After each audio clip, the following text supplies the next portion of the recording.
Hola, bienvenidos. En este video abordaremos el proceso de gametogénesis. Lo haremos de manera explicativa y detallada para su mejor comprensión.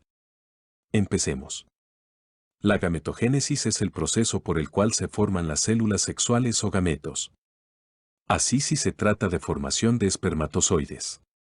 Recibe el nombre de espermatogénesis y si se trata de formación de óvulos. Recibe el nombre entonces de ovogénesis. Es importante tener en cuenta que ambos procesos son procesos meióticos, es decir, su finalidad es producir células que contengan un número haploide de cromosomas. Ambos procesos son muy parecidos, no obstante, los gametos formados presentan diferencias morfológicas y estructurales. Así la espermatogénesis es el proceso por el cual se forman los espermatozoides. Este proceso tiene lugar en los testículos, lo cual comienza cuando el individuo es maduro sexualmente. En el caso de los humanos diríamos que comienza una vez cuando nos desarrollamos.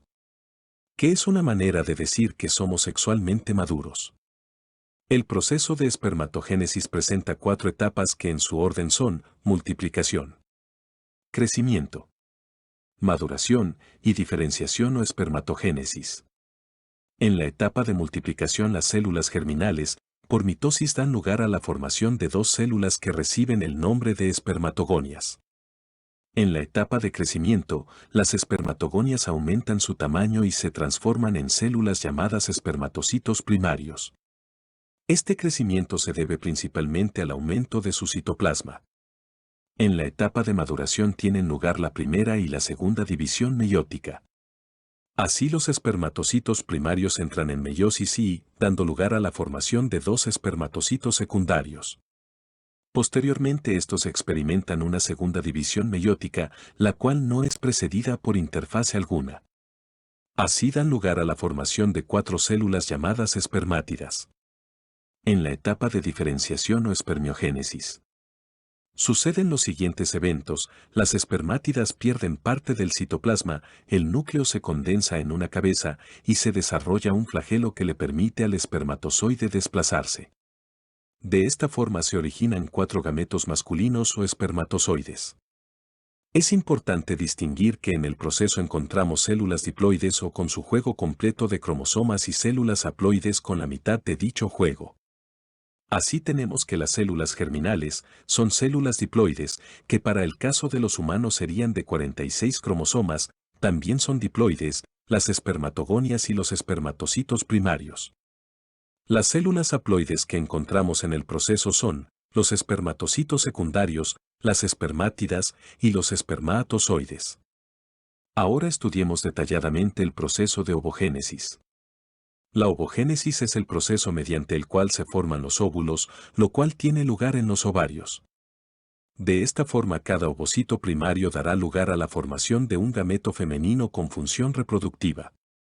Es importante señalar que primeras etapas y la primera división meiótica hasta la etapa de profase y tienen lugar casi siempre antes del nacimiento del individuo hembra.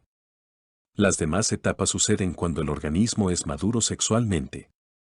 Para el caso de la mujer diríamos que cuando se desarrolla, pues esto es una expresión que solemos emplear para decir que la adolescente ha alcanzado su madurez sexual. En la ovogénesis se distinguen 3 etapas que en su orden son la etapa de multiplicación, de crecimiento y etapa de maduración.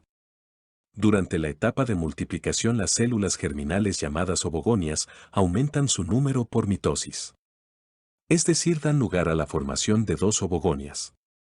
Durante las etapas de crecimiento, las ovogonias aumentan su tamaño gracias al almacenamiento de sustancias nutritivas y abundante citoplasma, de esta forma se convierten en ovocitos primarios. Durante la etapa de maduración los ovocitos primarios experimentan la primera división meiótica o meiosis y dan origen a 2 células, una llamada ovocito secundario el cual obtiene todo el citoplasma del ovocito primario y una célula mucho más pequeña llamada cuerpo polar. Esta célula degenera.